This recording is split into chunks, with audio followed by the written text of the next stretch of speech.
This is Inside with Outsiders. I'm Jeremy Asgari, and today's guest is Amber Tolliver. Thank you for being here. Of course, you're welcome. Before we get going, I just want to give a little shout out to Bams, who's behind the scenes, because every time we do a show, before I show up, he's got something improved, and now he's got this awesome new table here. We can face each other, and he's made this table. How long did it take you to make this table, Bams? Oh, A week wow. and a half? You have a mic by you right now or not? Okay, they can hear you? Okay, making sure because I don't want people to miss your lovely voice. So back to the topic at hand. Amber. I've known Amber for 5 years now. Something like that. We'll go with that because anything more than that will age us both. Too late with me. How did we meet, Amber? I want you to tell this story. You're such an ass. I was such a... No, you just nice guy. you were such a lovely human. Yeah, I was having a very stressful day, and I went over to a friend of mine, and here comes Jeremy just talking shit out of left field. What was I saying? Do you want to share that you didn't approve? No. Okay. She was doing something. We're not going to talk about what she was doing. Nothing crazy. I was requesting a cigarette that I should not have been having. She's not a smoker. I'm She's not a very smoker. To your credit, I know you're very healthy. Your health is definitely a priority, right? Absolutely a priority. But I was having a very, very rough day. You asked for a cigarette, and I didn't know you. I'd seen you around. We were like hello terms, but I gave you so much hell for it. I like. And like you didn't even know me at all. No. So here you come just berating me on the health factors and how I shouldn't be doing it and what it made me look you got like. mad at me. Which actually, I think it was the point where you were like, oh, it doesn't look good, where I was just like, who are you?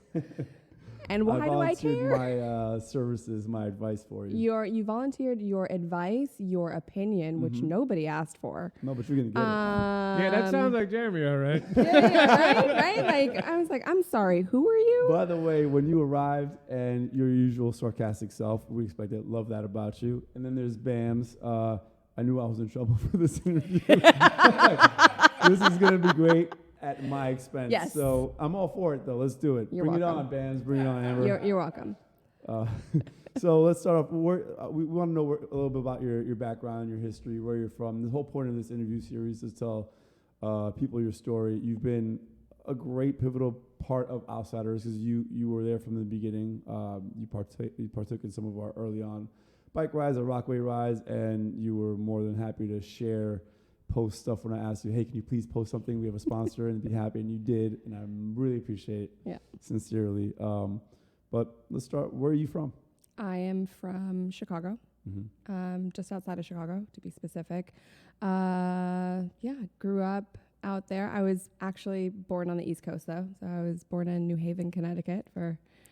That's funny because every time I interview somebody, I know I say I know you pretty well. I feel that way. I always learn new facts. I had no idea you were born in Connecticut. I was born in Connecticut. I always joke that it's the closest I'll ever get to an Ivy League school. I went to Yale daycare. Really? Yes. It was all downhill from there. All right? downhill from there. It's like, shit.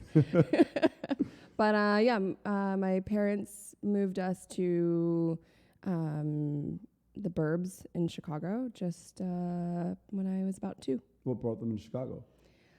My mom's sanity, I think. I mean, is it like family in Chicago or something? My uncle is in Chicago, but back then it was mainly because my mom's best friend at the time, I guess, basically said, oh, it's great here. The school systems are incredible.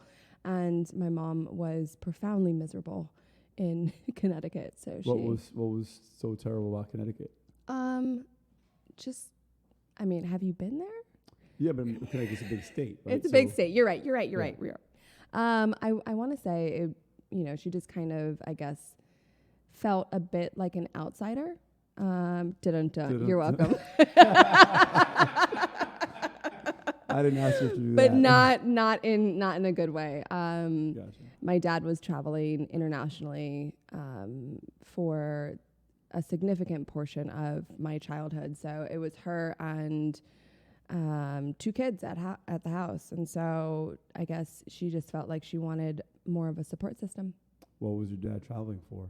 For work, I'm assuming, but what do Yeah. you for? So my dad was a mechanical engineer. He headed up a number of projects. He was a project lead on a bunch of MRI installations. So he was traveling to Japan, Siberia, London, France, Germany, when I was a little girl. And so he was overseeing the installation of these ginormous magnets for the MRI machines on all of these new projects for hospitals internationally. Nice. And where are your parents from? Cleveland. Both of them? Both of them. And what's their ethnic background? So my dad was African American, and because of their southern roots, also Native American. And then my mom, her family is the most incredible, example of the American dream that I know. So my mom is Swedish, Haitian, African American, and Native American. Oh, wow. And so she is just United Nations in a human. And essentially you are as well. Yeah, basically. Okay. Now, tell me about growing up in Chicago. I know we've spoken about this before, but you grew up in a suburb. Yeah. I believe you mentioned it was like you were like one of the only few black kids in the neighborhood. What was that like? Yeah, And how do you think that kind of like molded who you are now? Yeah, I definitely went to a predominantly white school. I was one of maybe 3 brown kids. Mm-hmm. So we're including like Hispanics and Indians in my elementary school and middle school. And they I guess for me, what am I looking for? What's the word? I don't know. I always felt like I didn't necessarily fit in. Obviously, it was beyond the color of my skin, but it also was the fact that my gaze and my interest always led. Hell was that? Damn, what is that? A grasshopper in here?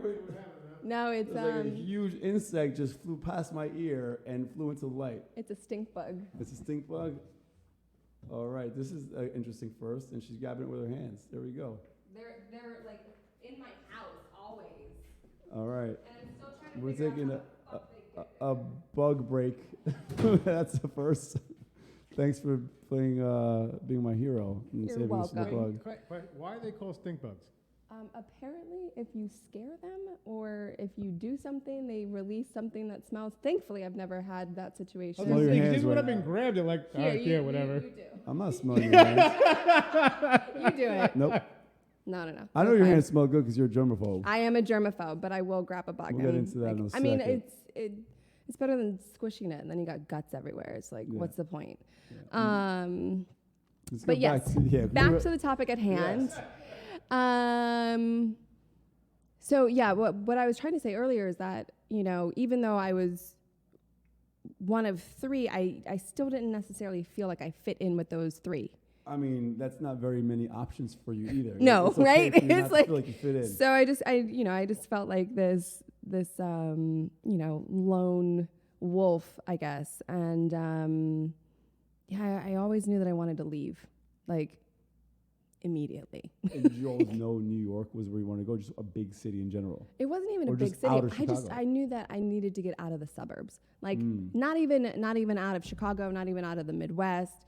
My sights were not on anything that was grand or, expansive. It was really just like, I know that this isn't it. Right. I love my parents and I love their choice to move us there. And to speak to that for a quick second, like I did go to one of the top school districts in the country at the time, which meant that my education was amazing. And being put in that situation where I am only one of three, or when I got to high school, my high school was huge.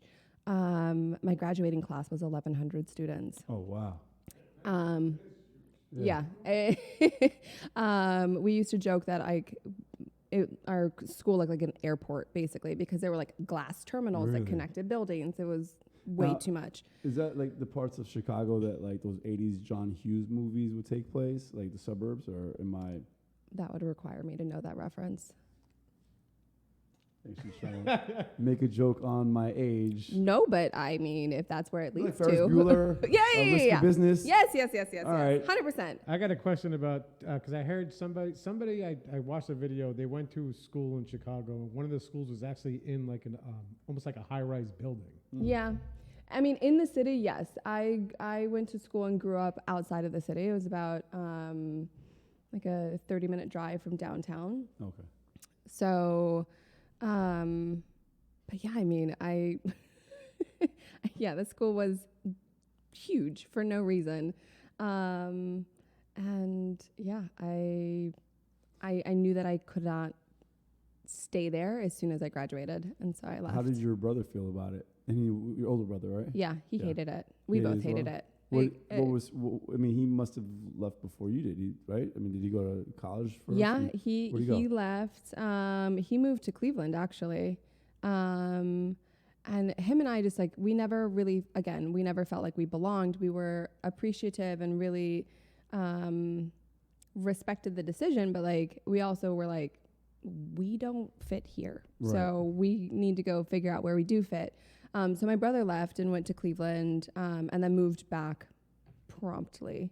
And back to the suburbs? Back to Chicago. Okay. So he moved to the city. And as soon as I turned 18, I moved to the city. I moved to Hyde Park. I was like, get me out of here. So that's once you graduated high school, right? Basically, yeah. And what did you do? Did you go to college there? I went to Columbia College, Chicago. I studied fashion design and marketing. Okay, I was going to ask you what you studied. Okay. Yeah. Well, a little background about Amber that I know about. I didn't realize you studied that, but I know you as being a model. Yep. You are still, and you're a professional model, fashion model for an lingerie model. Yeah. Okay. For what? How many years? Over a decade? We'll go with that, yeah. Okay, cool. We'll go with that, Yep. yeah. Yep. So over a decade, you've been doing that full time, and now you're an entrepreneur as well. Yeah. Is this your first go around as an entrepreneur? Yes. I mean, in terms of like it being a legal entity, but I mean, I've had the entrepreneurial spirit in my blood since I was a little girl. What did you want to do when you were a kid? What did you see yourself doing? I wanted to start a fashion label. Really? Ever? The whole time? I started sewing when I was a little girl. My mom taught me how to sew. Okay. And so I just started making like, simple stuff like gym clothes because I looked like the floods were coming every time I got dressed. And because you were too tall? I was a beanpole. How tall are you now? 5'9". Okay. And at 15, I was the same height. Like, Really? I mean, 14, Not I was me. the same height. What were you Fans like? knows I was 5'2"? 4'11" at 14. 4'11". See, I mean, you were 4'11", I was 5'9", and this is how my high school experience went. It's really fun. It's funny because I went to like I think it was like a junior high or a high school reunion, and my brother and I were definitely the shortest kids in the class, and we go back and we're the tallest ones. It was there you go, was late bloomers. Funny how that happens, but late bloomers, 100%. Yeah, I don't know what happened.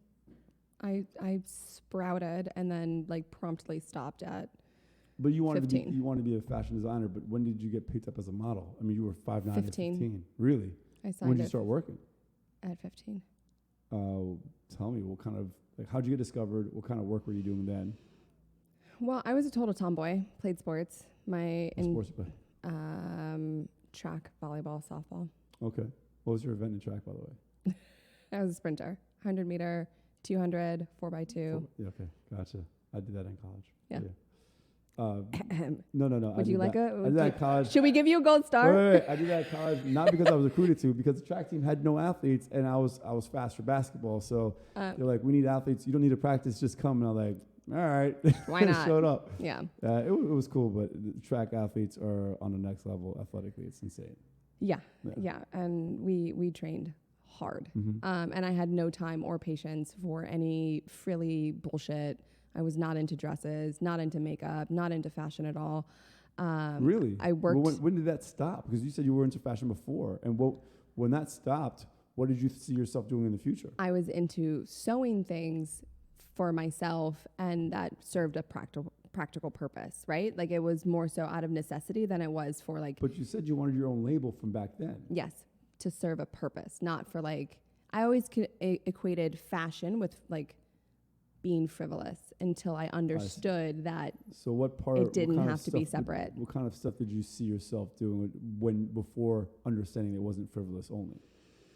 Because your brand now. Well, I'll just go ahead. You have a lingerie brand in Liberté, but it's functional, right? So it's for women who it's, I guess. It's fashionable and function. Like it's. Can you please describe it? Because I don't want to mess it up. Talk Thank about you. women's lingerie. Like wait a minute.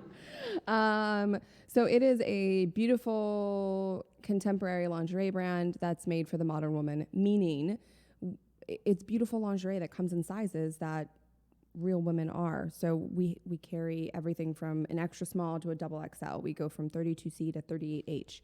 And you've had experience because not only were you a model, but you were also a plus size model too. For a brief stint in my career, yes. I was a curve model, to be specific. But I mean, a curve model just basically means that I was a size 8, which was not ideal for the main board, right? So they're like, oh, you're a little squishy now, so we're gonna put you on the curve board. Like commercial. 100%. I was so much more happy on the curve board, but the funny thing is that I had gained weight because I was stressed, and as soon as I switched, I lost weight. As soon as you switched, to curve? To curve. My body was like, oh, thank God. We're done. We don't have to do this anymore. So it's like a middle ground. You have to feel comfortable. What do you do now when you're hired for modeling gigs? I mean, I'm on the direct board. So the industry has changed significantly. And so the industry is not about measurements and like being specifically one size and fit in this box. Thankfully, it's changed. What made that change, and when did it change? It's still evolving. Is that pretty much because of all these self-image issues that have been presented thanks to the imagery we're shown? 100%. And there was pushback not only from models internally, but from consumers, because women have gotten to a point in their lives where they're like, nobody looks like this. Nobody wants to look like this. And I love the brands that are showing, that are putting out the advertisements, the imagery with no Photoshop. Wow, that looks real, and it's like a realistic expectation of what to see in a human being. Exactly. Yeah. So like you're seeing in ads, cellulite, stretch marks, scars, acne, hair that's not perfect, or a wrinkle on it's like, yes, these are human beings. They represent and are selling to other human beings. And especially during this Instagram era, when a lot of women I see on like the Instagram model end up looking the same because of the plastic surgery they get. I saw a Times article talking about how it's all the same face they're getting. Yep. So a lot of these women I've seen on social media almost like they can all be sisters because they've gotten to work to look the same. Oh yeah, it's crazy. 100%. But I mean, everyone wants to be quote unquote beautiful, and beautiful in society norms is basically having a symmetrical face, and so they're going in. But asymmetry can be beautiful. Asymmetry is beautiful. It's the uniqueness in somebody's face and their body and their existence and who they are is what makes them beautiful. It's assimilating and becoming the same human. Right. It's just like, have we started the step, or why you've switched? We jumped off on a tangent, but you were talking about how when you were 18 and into sports and so on, that you still liked fashion, but for functional purposes. I liked making things. So my feeling of like being left out or not necessarily fitting extended into clothes. I couldn't go into a store and buy pants that fit me because I was 4 feet of legs and I just couldn't do it. And so I started making pants that fit me. And so that's how I started getting into fashion on that side. But I didn't think of it as getting into fashion. I was just like, I'm making pants that fit me. Right. Like You had a need that you were filling. Exactly. I had a need. You had, yeah. Exactly. And then I realized that every woman that I knew had the same issue. I heard my mom complaining about the same thing. My best friends from like summer camp were complaining about the same thing. Whatever it was, I was like, oh, so I'm not alone in this. I feel like other people have the same issue. And so getting back to how I got into modeling, it's when I connected the dots. I was like, oh, so this goes together. Yeah. And so, yeah, I realized, I was like, okay, people kept saying, oh, you should be a model, you should be a model. And I was like, really not for it. But, oh, you add the fact that I can make some money, great. Well, yeah. And pay for college and pay for all these other things. So, Did you full-time during college? Yeah. You modeled full-time? Yeah. Did you travel a lot then? No. Or was it more domestic? I actually, so signed at 15, obviously I was still in high school, so there was not a lot of work that I did. And castings were always interesting. My dad was my escort. Good. Lord have mercy. But that, I mean, it's probably better than him not coming with you. 100%. But like, you've got a 6'4", I saw photos of your father, and he looks very intimidating. Yeah. Very. Yeah. He's like, I'm going to drop my daughter off right here. It's like, yeah. it's like, okay. I feel for any teenage boyfriends you had. Don't worry, I had none.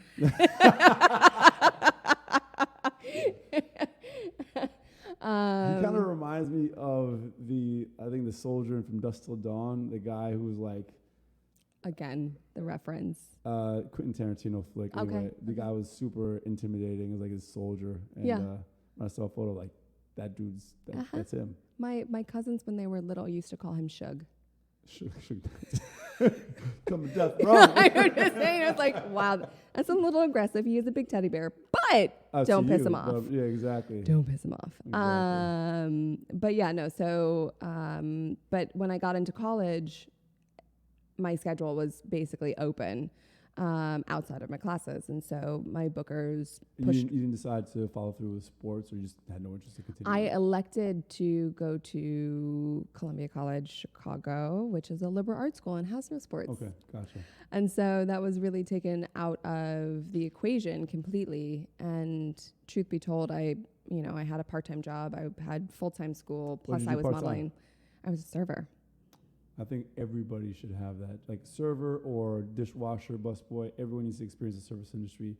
100%. To be humbled and understand. Oh yeah. What that entails. No, my first job, I think I got at 14. Yeah. I answered phones at a pizza place. Yeah. They got would my never fair allow share. me to be a server for some reason. That wasn't presentable. I wonder why. I don't know. So I was a dishwasher, a busboy, and terrible at it. I mean, I didn't. To this day, if I'm that passionate about something, I'm terrible at it. And I remember like having to do like the last of like the brunch dishes, and I was like, I don't feel like doing it. So I hid them in the bucket, and they rusted overnight or over the weekend or whatever it was. And I got fired obviously the next day or the next time. I was like, why am I not on the schedule? Like, because you hid the dishes. Exactly. You're the dishwasher and you hid them. Exactly, I did. So it wasn't for me. But I do believe it was an experience everyone needs to. Yeah. Definitely. It allows you to assess the situation and, address it in ways that are not necessarily knee-jerk. Beyond that, it makes you understand the person who's serving you and the kind of work they got to put in. So at least in the United States, when it comes to tipping, you understand why it's important to tip and what they're doing in order to earn that tip. Yeah, because what a lot of people, if you have never worked in the service industry, you don't know that they're not getting base minimum wage. Yeah. Like the pay that they would take home without tips might be like $2 an hour, and you're like, what? Yeah. So did you end up you graduated with a fashion degree? No. So modeling picked up so much that I came to New York for a 2-week job. Mm-hmm. I have a feeling I know where this is going. I came to New York for a 2-week job, and then the 2-week job was like, oh, I'm just gonna stay for the month. And then I decided to stay for the summer. And then I was like, you know what? I kind of like it here. I'm just not going to go back. And what was the deciding factor? What did you love so much about New York? Like, oh, it was the summer, right? Yeah. So obviously that's Summertime in amazing, the yeah. summer. Or summertime in New York. Yeah. I finally felt like I fit in. I knew no one, Mm-hmm. but I felt like I fit in. Right. I was like, oh, shit. There are other people that look like me who are interested in the things that I'm interested in. No one makes me feel weird about anything. Like, I can geek out about, Star Wars and, whatever else. And then, switch the topic to traveling abroad and, baking. And no one cared. Everyone was interested. Everyone was engaged. And no one felt like they were a cookie cutter copy of the next person. Which is what we see in the Midwest, because sometimes a lot of places outside of big cities, because you don't see the diversity, and people, it's intimidating to be stepping out of the norm and being different from everyone else. So I understand it. Yeah. But like you, I definitely value the diversity in New York City. Yeah. The fact that you can find a niche for something you're interested in, no matter who you are. No matter what it is. Exactly. Who you are, what you look like, where you came from. So what was your brother doing at that time? Did he move back to Chicago and stay in Chicago, or was he moving around? No. He moved back to Chicago. He stayed in Chicago. He ended up working for the Illinois Institute of Art as a admissions director. And didn't he have a kid? You have a nephew? I have a nephew. And when was, how long ago, you moved to New York. When did your brother have a kid?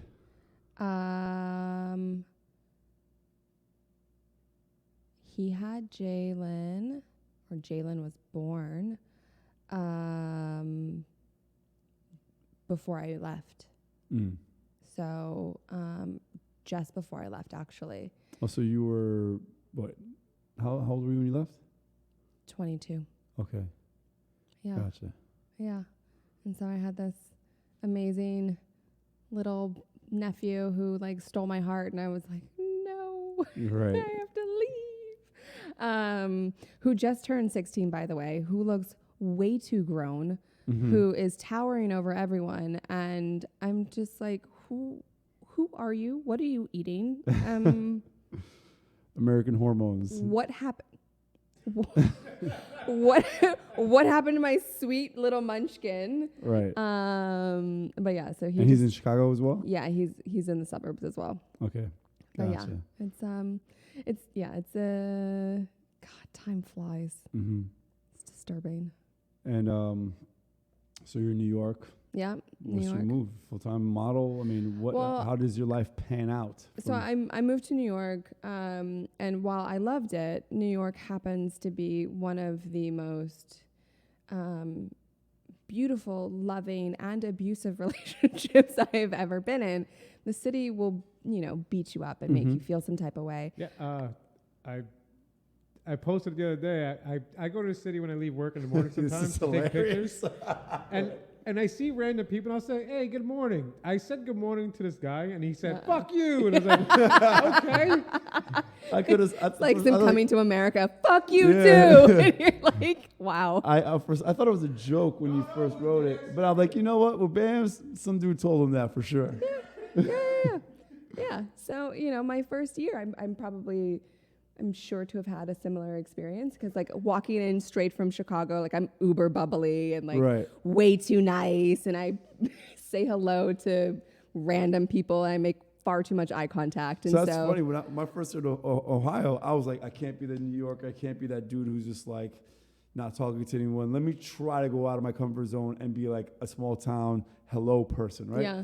So this guy, I went to school in Ohio, Wesleyan, for my first year, and this guy forgets his card to get into the building.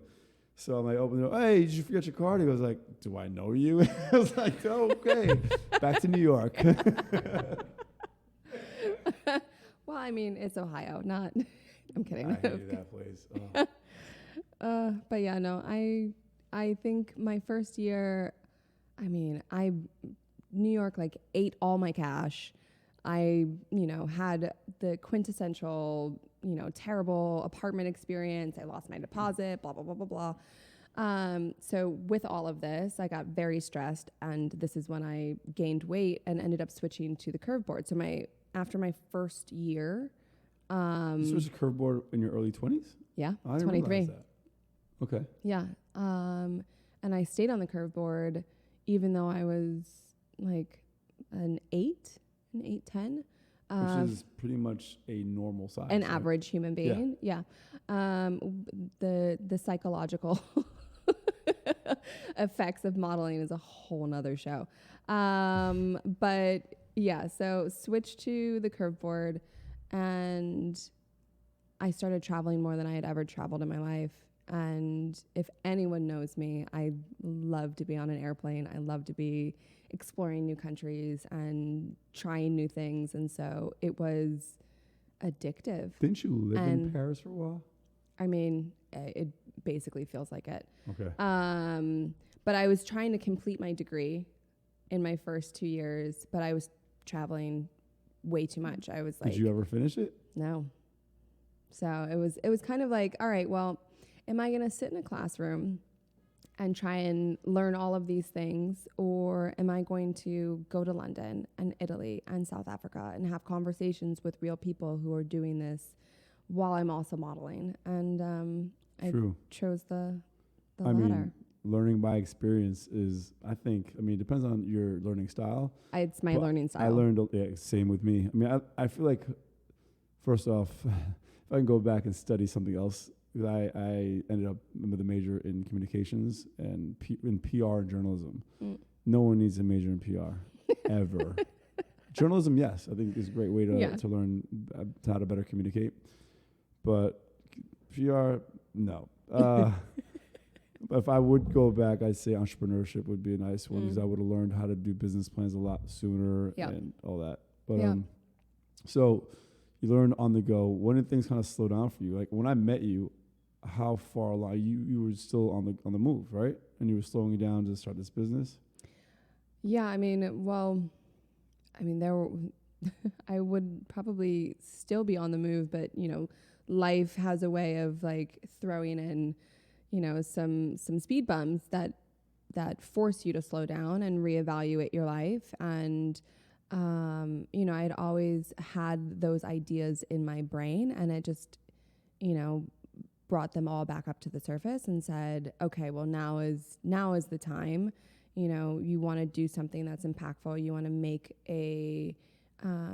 start building a legacy and start building something that you can call your own.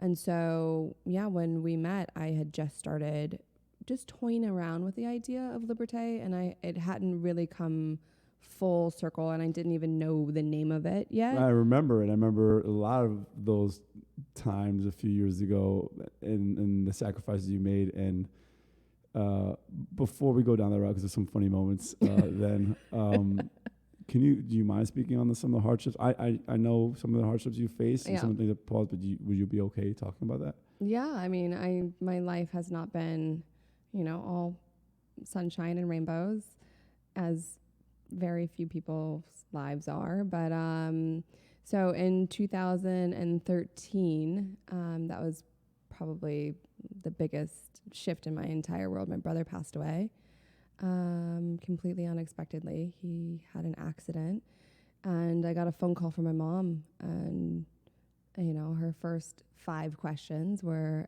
"Are you alone?" To which I answered yes. I live by myself. But she told me that my brother had passed, and I was in complete shock. And I don't even fully remember that day. I remember calling 3 of my closest friends at the time, and they came and picked up the pieces that I was in, and helped me get on an airplane. My cousin somehow was there. He lives upstate, but somehow arrived to pick me up and took me to the airport, and everything was arranged. But getting on that flight really sent me into a place that I did not expect, obviously. And it changed the trajectory of my entire life. When you say it sent you to a place you didn't expect, can you just be more specific? Like, are you talking about like reflecting on the path you're going on and taking a pause and reevaluating your life? Yeah, I mean, I think, I mean, something going through and experiencing something so profound, there's no choice but to change.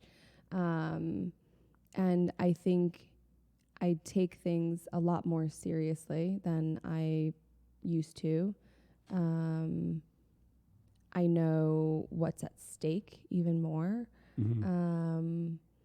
And while I have a love of life and, addiction to adventure, there's also a greater sense of responsibility because, it's just me and my nephew after everything's said and done. And, my nephew comes after me, and I want to give him everything my brother wanted him to have. So, I went to sleep. I think it was NBA finals. I was at 40-40 with like a bunch of friends having an epic evening. I think I actually, this was when I was actually on Twitter and on social media, tweeted like I was on cloud 9 and had no intention of coming down. Like I was living a life that was, had no responsibility, had no connection to anyone or anything. And then the next morning, that all changed. Yeah. I don't want to imagine that personally. No. But I think I met you, 2 years after that? I think you met me maybe just over a year after that. But anyone who met me at that point in time did not meet me.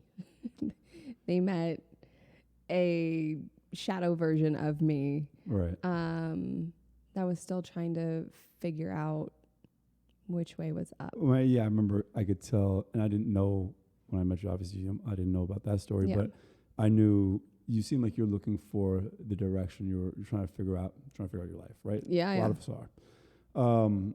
But I remember what was impressive about it was, I think once you kind of had the plan about Liberté, your fashion line. And what I was impressed with was how you put everything you had into it. I mean, literally, you stopped modeling because you can't do both at the same time 100%. And you put 100% of time into Liberté, all your money. I remember you being so broke that I got to tell the story. You were so broke. So broke. And I have tons of stories about being broke too, but I admire you because we're members of Soho House, and that's where we met. And Soho House, prior to the pandemic, had the candy bar. Yeah. It was free for everyone to grab, and you can donate a quarter if you wanted to, but no one did it. And you were so broke, that was your lunch. You have a major sweet tooth, and so do I, so we can relate on that. But it was my lunch as long as I was at Soho House. Let's be clear. Like, I could have gone to lunch, but Soho House is my office. Right. So I'm like, order off this menu. Which you've had a million times and is not even had a million pricey. times. Like, I'm not paying, at that point in time, I was not paying $24 for like some tiny ass little sandwich. I was like, avocado toast. I'm not doing this. Like, absolutely not. I'm going to eat breakfast before I leave the house. And if I'm hungry, I'm going to hit up the candy bar and, order tea. Order hot water and a bag of hobnobs. Yes. Yes, bring me those hobnobs. And I benefited from that as well. You're welcome. Thank you. But I feel like a superpower people have that's not really spoken about is the ability to suffer. Yeah. What I mean by that is to be able to sacrifice your lifestyle or a lifestyle you want, because people can easily live the lifestyle they want and they can't and not afford it at the same time, and suffer. And that's a skill, and or maybe that's even like an innate ability that you can't teach. Yeah, you can't teach to suffer. No, and you put yourself in a position to suffer now for success, or suffer then for success now. I'm doing it again. And you're doing it again, but at the same time, model, entrepreneur, and now into real estate. Into real estate. And I'm not talking about she doesn't sell real estate; she's buying real estate. Yeah. And that wouldn't happen without grinding. And honestly, you probably could have not purchased that property and lived a lifestyle that's a little smoother, now, and have more money to buy. Yeah. Soul House food, right? I mean, or nice shoes. Right, but you have you get those for free. Let's be honest, but not always.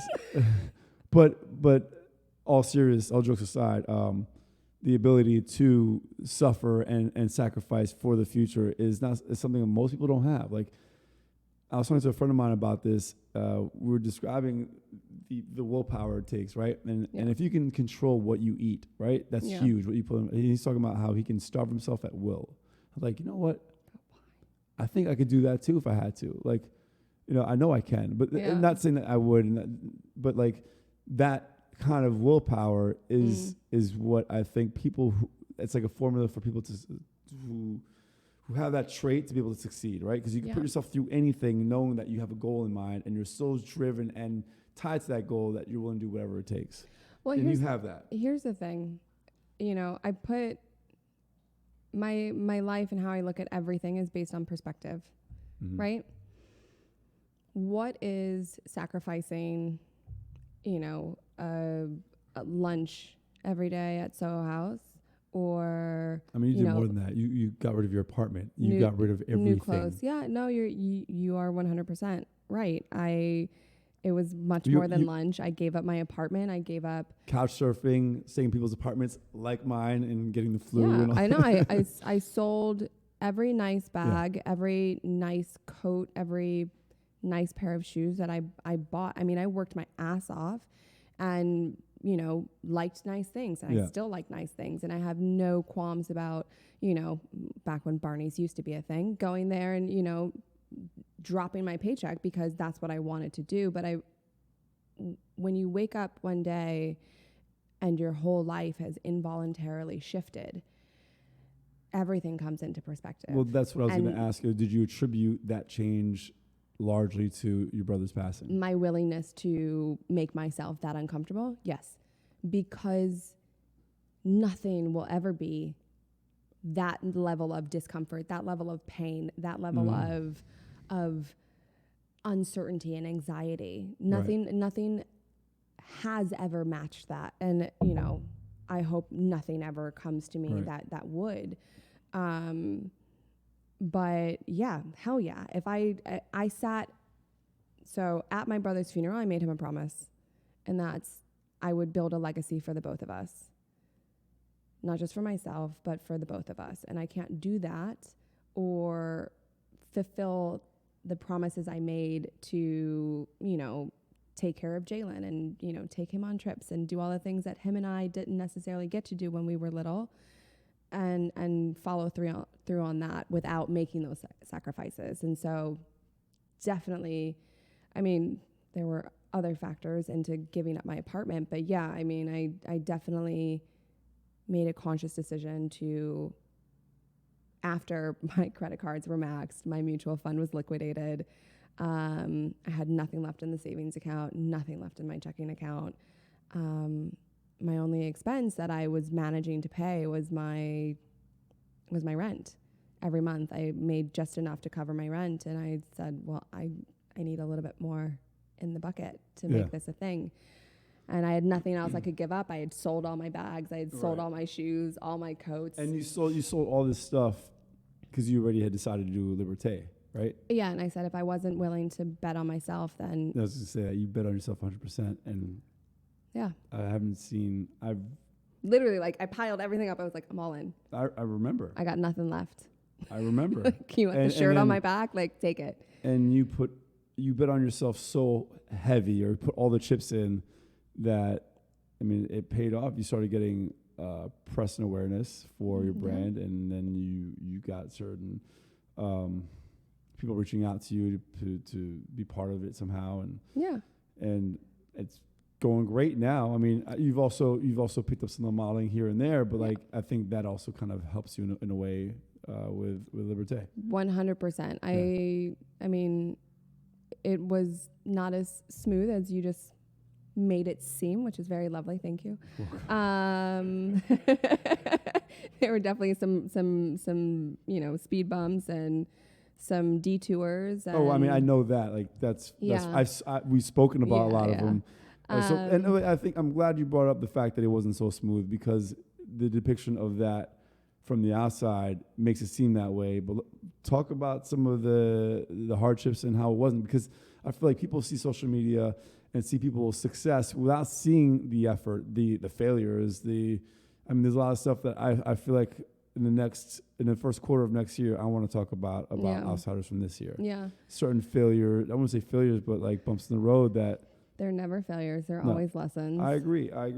But yeah. As much as share it, because it's important for people to see that. Yeah. You know? I mean, don't get me wrong. I want to slap every single person that tells me that when I'm in the middle of it. I'm just like. No, I hear you, because you don't want to hear, because it's frustrating for sure. But people, because it's depressing when you feel like you're the only one going through these bumps and bruises, right? I mean, I put all I had into Liberté, which it completely paid off. I secured investment. I managed to raise more money than I had even fathomed. And we were off to the races, and it was beautiful and wonderful. And I was trying to, champion Made in New York. And one of my biggest and earliest epic failures was my first production in New York City. The entire thing failed quality control, and the entire production had to be scrapped. Where'd you end up producing after?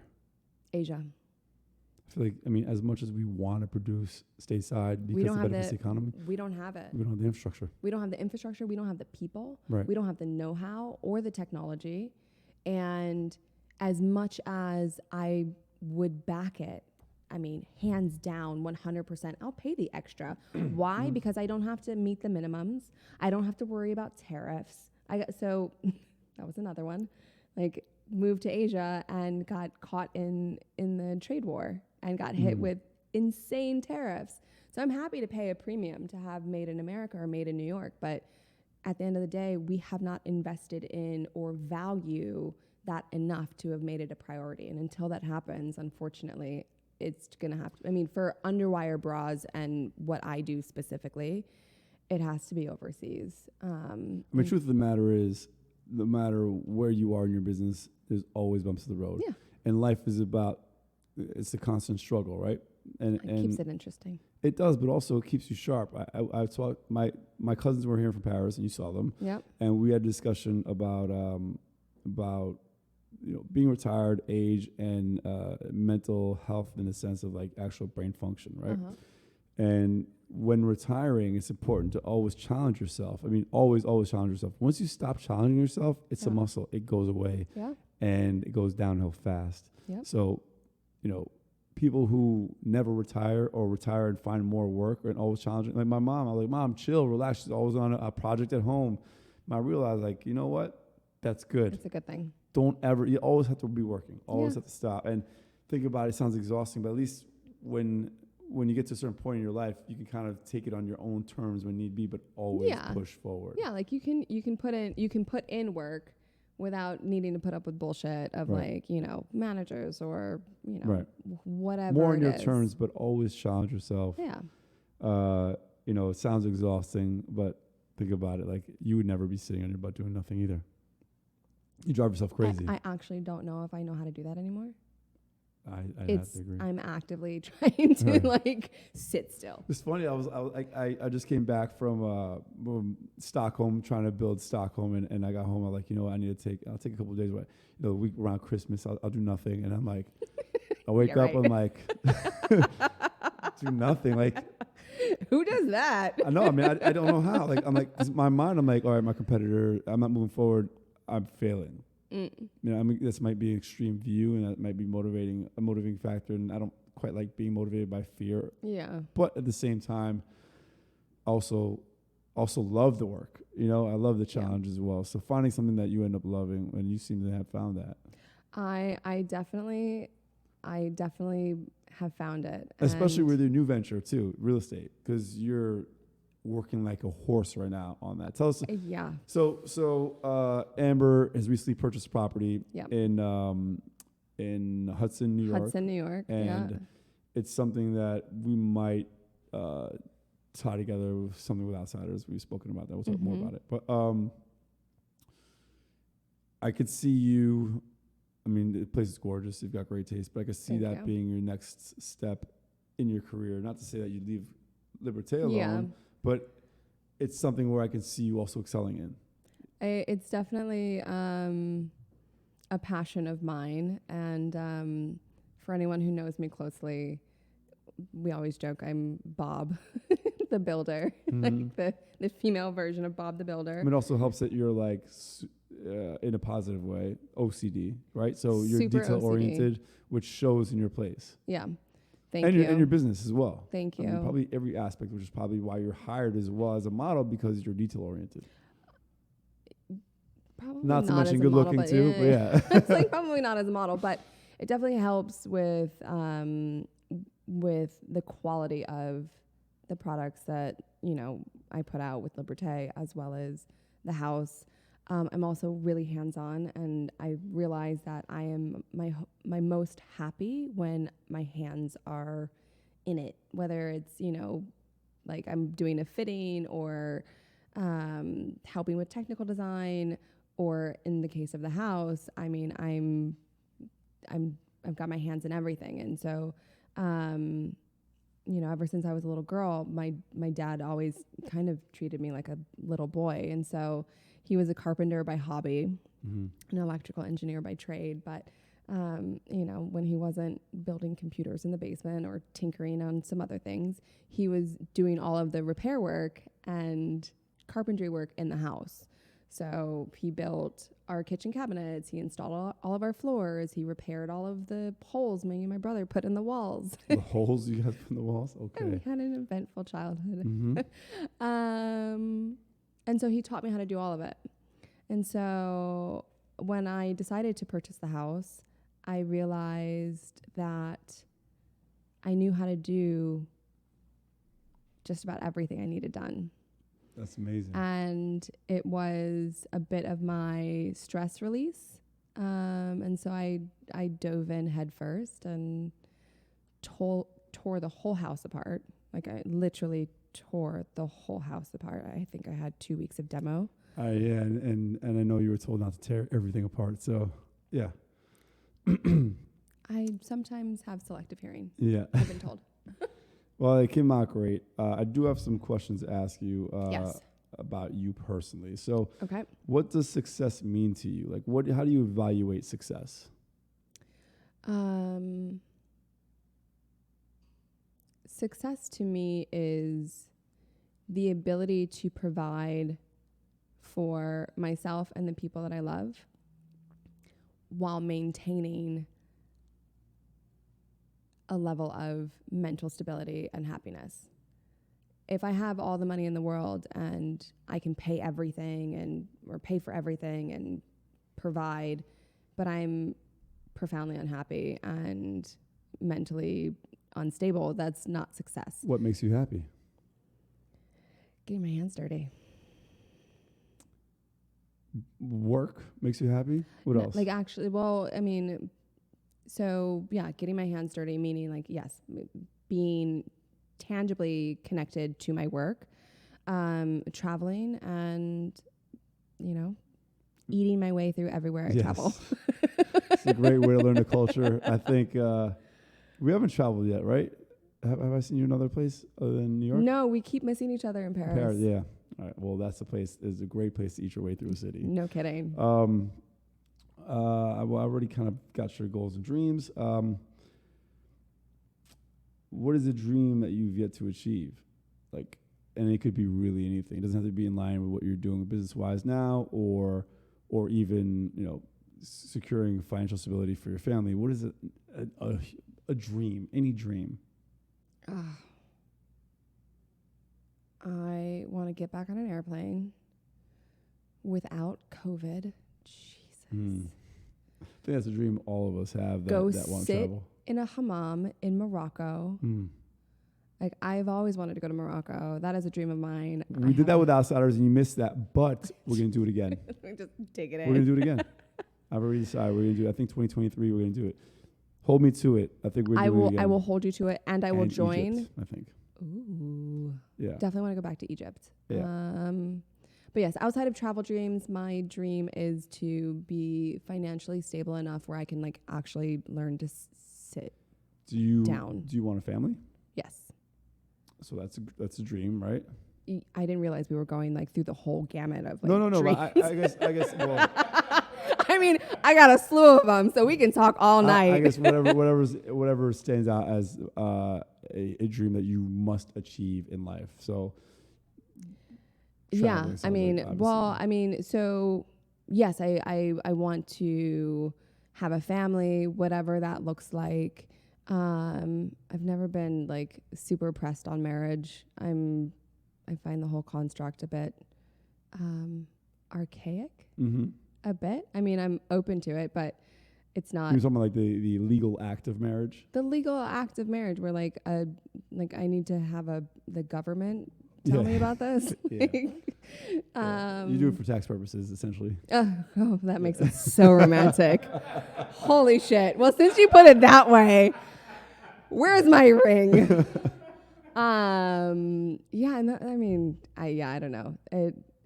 It's definitely a dream of mine, but it's not necessarily one I'm actively seeking. It's like, what do they say about like ladybugs? You go and lay in the field and you look for them and they're not there, but right. Like you relax, you lay down, and like all of a sudden you're covered with ladybugs. Gotcha. It's like if it happens, it happens. If it comes That's to me, right. then it does. Open to it is a way to be not searching for it, because then if you search, you kind of settle. Yeah, that's definitely not going to happen. Right. I hear that. But yeah, I mean, I my ultimate goal and my ultimate dream is to build a legacy. I want to have something that is here after I'm gone, and something that's here to, speak to everything that I'm working towards and everything that I stand for now. I don't want it just to be for my lifetime. I want it to be bigger than that. And so that's my ultimate goal. That's a great answer. And I think everyone with motivation and so on wants to leave this earth with having made an impact, right? Make a change. Otherwise, what's the point? And it's funny. I was talking to my friend Brent, who you know, and he was telling me about this book. Basically, the gist is, and this makes perfect sense, but the purpose of life, the meaning of life, is to have purpose. Yeah. And if you have purpose, it means, like, for me, you have to have impacted the world somehow with your purpose. So I'm trying to do the same with Outsiders, which brings me to the next question. What's your favorite part of Outsiders? You've partaken in a lot of adventures early on, and I know you got really busy with work, but you do come on at least once a year. Yep. What's your favorite part? And I don't mean just like favorite activity. You could say that as well, but like, what's your favorite part of Outsiders? I think for me, it forces people out of their comfort zone. Mm-hmm. We all have busy lives. We all do things. You are the king of bugs. On the mic. Sorry. Go ahead. Have you showered today? 20-something episode. He didn't shower today. Is it bug on? I'm getting all itchy. Dude, there's like a hive in the lights. What the hell's going on here? Bug on the mic. I mean, it's your first time here. Maybe it's you. Yeah. You live in the sticks now. I do live in the sticks. Temporarily. Yeah. Anyway, before we get like another infestation, let's continue. This no, but like no lighter lie. Like if they were from my house, they'd be little black and red bugs that happened. Those are the Japanese, the Asian. No, they're not the Asian beetles. They're something like elder or something. They like the aluminum siding because it's warm. I had pest control. I was like, what the fuck is on my house? Okay. And they were like, oh, they like the warmth. I was like, yeah. I'm like, get them off my house. Damn. Okay. Sorry. You were saying about Outsiders. Outsiders, yes. Everyone lives very busy lives, and so we don't necessarily take the time to get out of our comfort zone. And especially now where everyone is glued to their phones, right? Everyone's walking around like a zombie looking at, yeah, me too. But everyone that comes to an outsider event is not only encouraged, but like basically forced just out of like the interaction that everyone's having to put their phone down, to make eye contact, to have a conversation with the person that you've never met. People do take their phones out to capture moments, right? Yes. But they're not on the phone the whole time. They're not glued to their phone and, you know, trolling Instagram or whatever else. They're engaged in the moment, and it's just really wonderful to be with a group of people that are connecting to the present and not necessarily, you know, distracted by the tertiary bullshit of whatever's not important and isn't even happening now. Yeah, and I do, once again, I have to thank you, because when we first launched, and I said it earlier on this in this interview, but you know, you're considered, I guess, a micro-influencer, or however you want to call it, an influencer. That's very kind of you. Influential, I should say. It's like I don't even know the last time I posted on social media. You're not really on social media, but No. your opinion matters, right? So Thank you. I appreciate you. Even though you don't like to post, you would post for us, and you show up and you'd spread the word. And from the beginning, which was 5-6 years ago, I think you came in the second year, and every bit helped from you and anyone else who was involved then. So here we are now, partly because of you. Thank you. Oh, you're welcome. Yeah. And it was, honestly, it's a pleasure. Like for me, it's not important to post my day or my outfit or my food. Like, frankly, Unless I barely you're in Paris, give a fuck. then you can post food. But then like, fair. Yeah. It's worth it. But when people that I care about are putting their blood, sweat, and tears and their soul into something and building it, like, hell yeah, I'm going to post about it. Yes, I'm going to show up. I'm going to be there. I'm going to support and put money into it where and when I can, and champion people who are going against the grain and, you know, putting themselves out there in a way that is not always easy. And I'm happy that I can show up for you and everyone else that I know that's putting in work. And we feel the same way about our members, including you, and anyone who's part of the Outsiders. If you have a project, you're working on something, we're a community, and the point of this community is to also uplift each other and get some promo for you through us. We're happy to 100%. Do so, because if we could feature you guys through our platform, it just means we're getting the success, what we see as success in our eyes. So you guys promoted Liberté, and then we did a promo code just for Outsiders. Yeah, I mean, I don't know how it help, but putting it out there, I'm happy. Anytime you have something like that, please let me know. I'm pretty sure it's a standing discount, but I mean, really, do you remember it? So we can. Do not remember it, but I will make sure to tell you. Yeah, we'll put it in the. We'll put it on the interview in the description so that you can. Those of you interested, tell the website again. It's www.liberte.co. CO, right? CO. Okay. Yeah. So those interested, we'll put the Outsiders discount code or I don't know if you want to call it discount code, but code there. Yeah. And it's a great product for ladies who want to find something that actually fits. Yeah. I mean, look, if there's a guy out there that really feels inclined, I'm sure we can work something out. No, of course. I mean, if whatever they want to wear, right? Speaking of going against the grain and really putting themselves out there, I want to shout out Bams, because he's been doing some amazing photography and video work. Obviously, this wouldn't be non-existent without him, but like I've known Bam, we grew up together, so I've known him for a long time. And I love it. And I always feel like I want to acknowledge the fact that he's really doing some amazing stuff. And anytime you want to like build tables for fun, I've got a whole house that could definitely. Well, you let me know when, where, and what time, and I'll be there. Awesome. You should actually go to her house. She's done a great job, but plus getting out of the city. If you want to make rustic stuff that looks like this. Hey, look, I've got. You got to see her place. She's actually has a vibe like that. So yeah.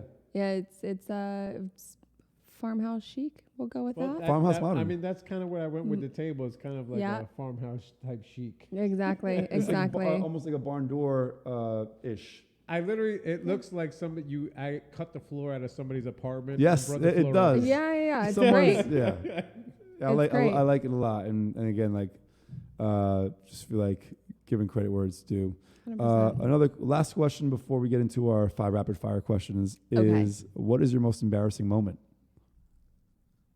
Oh, Yeah, let's hear it. there's so many. I'm a Sag, and I am profoundly clumsy. For anyone who Sagittarius, for those who aren't familiar with the term Sag. Just saying.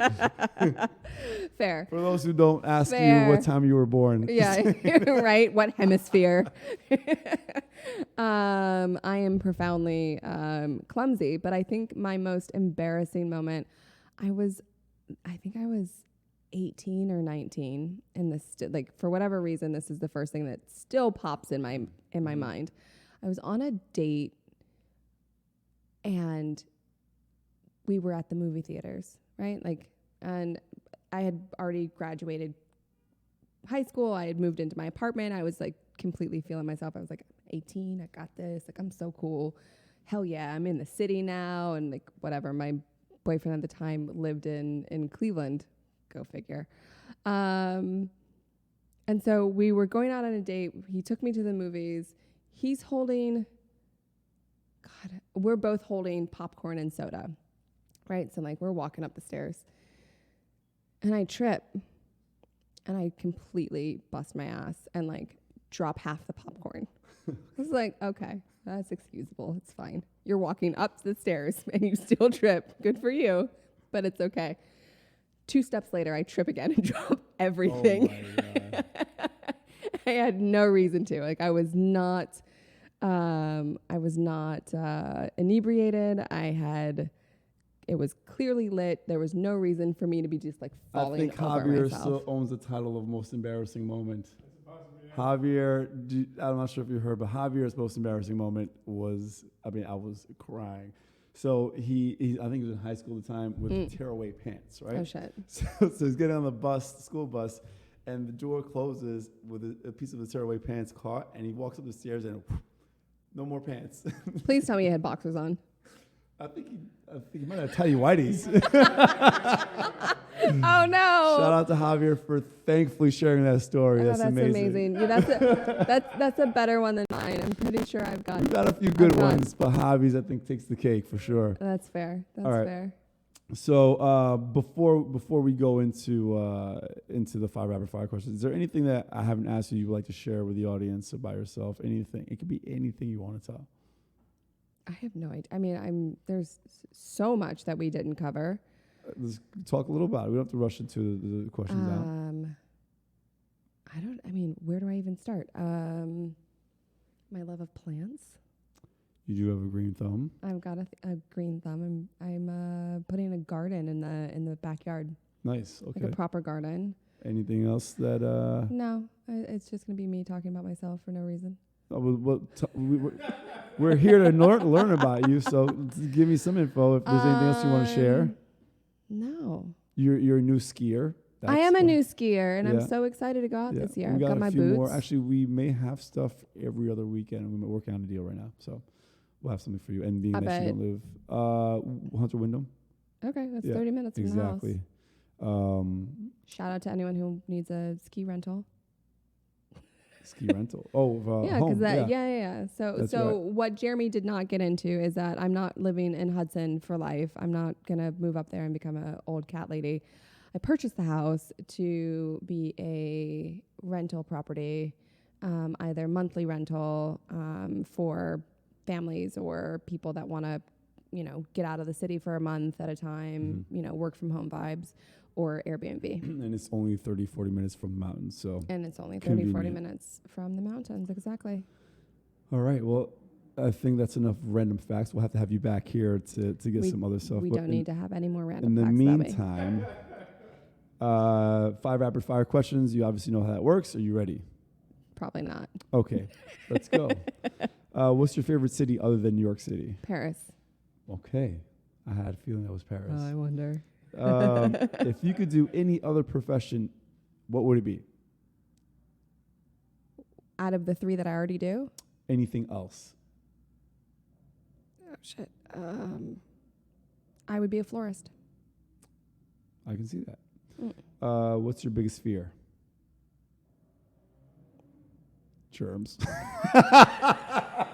I hate you. Outside of germs.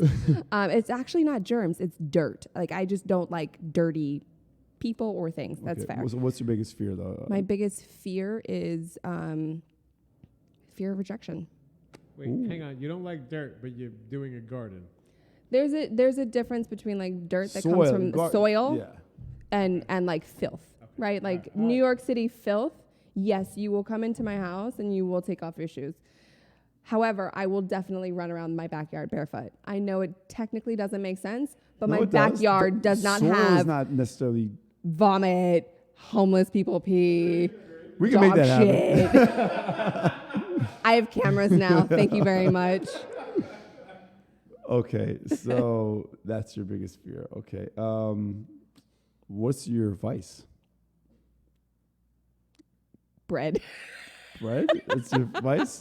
Yes. What's your favorite food? Bread. So food is your vice. Bread specifically. Really? And Okay. are you gluten free? No. Hell no. Okay. Oh, it's dairy, right? I don't eat cheese. Okay. Have not been able to give up butter.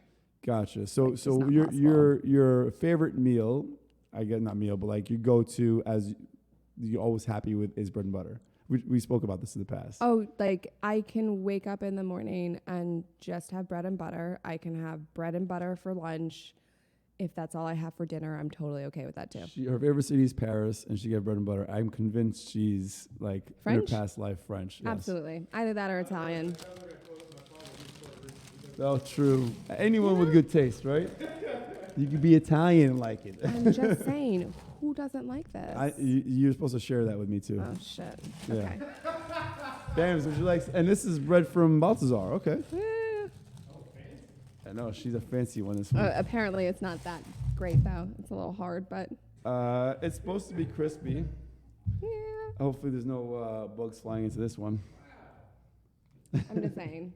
You know, it's the simple things in life. And is that like a favorite butter of yours as well? Because I mean, butter's important. Butter is important. Do you like salted butter or non-salted? I don't talk to people who like unsalted butter. It's just weird. Thank you. Growing up, That I don't know. That's kind of hurtful. Now the problem is, oh wait, are you an unsalted No, I'm just unsalted saying, butter the person? Unsalted butter people. That's like, you know. my mom is. I had to grow up eating butter that wasn't salted, but when I used to go to my dad's house, it's salted butter. She's like, yeah, I don't get it, Mom. Why? Why do you do this to me?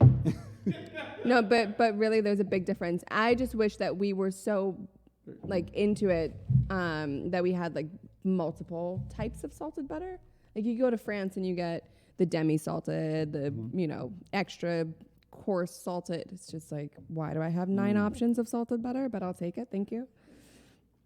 No complaints. Why not have flavored salt? I mean, we have it there, but like, was it violet flavored salt and or lavender? Excuse me, lavender salt. I don't know. Yes, please. All kinds of good Yes, stuff. please to all of it. And frankly speaking, I don't know. Yeah. This just makes me so happy. Me too, and I'm very happy right now. I'm very hungry, and I'm going to eat this. But I want to thank you for sharing your story. I really thank you for sharing some of the personal moments about You're your welcome. life, and hopefully, it helps people watching who don't get to see people's hardships when they watch social media. And this is a testament to the fact that everyone experiences this. There's no straight line up to success, and and life isn't always full of happy, joyful moments, but those tough moments will shape you, and you seem to be doing very well. They provide meaning to the happy moments. Mhm. Like, there's more depth there. Yeah, I mean, on a very basic level, you can't appreciate a sunny day without some rainy days, right? Yeah. But I'd love to have you back. We want to know about the progress of your business, the real estate ventures, and Absolutely. all the other stuff you're going to end up doing, because I know that's not it. No, it's definitely not. So thank you for coming, and come back again. See you guys.